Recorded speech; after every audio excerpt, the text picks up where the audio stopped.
Look at this. Look at this.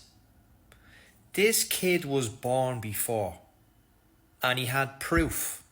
So much so that he brought his mum and dad back to the house where he grew up in a different life. So if you didn't believe in reincarnation, yeah, what more can I say? Like, this is, oh my God, this will blow your mind. So this is Cameron Macaulay, and in the early 2000s, he was about 5. And he kept saying to his mum and dad, oh, I miss my mum and dad, my other mum and dad, and my other brother and sister. And we lived on a small island in Barra. Now, Cameron is from Scotland himself, but Barra is a small island off the coast of Scotland.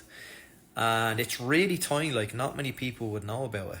And the only way you can get there is by plane or by boat. But what he was telling his mum was nobody could get there unless it was by boat. So obviously he's talking about when he lived previously.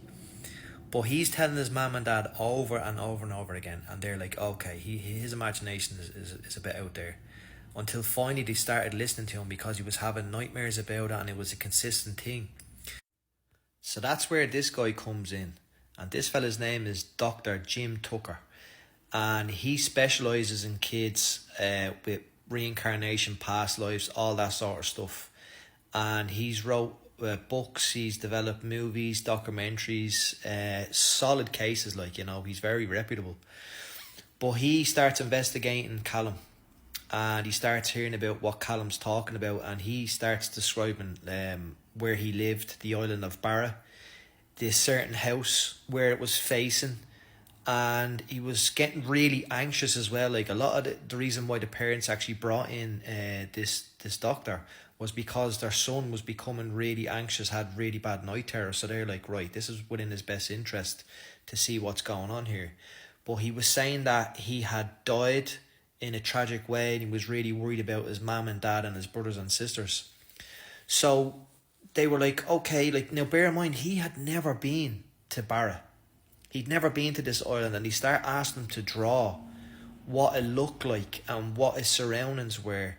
And strangely enough, they were spot on with the actual island of Barra. So the next step the doctor suggested would be to actually visit the island of Barra. So they actually fly out to the island of Barra, and they're dumbfounded because they're like, how the hell does he know where this island is? How would he know? How would he know? And wouldn't you know? And this picture is actually from the documentary on BBC.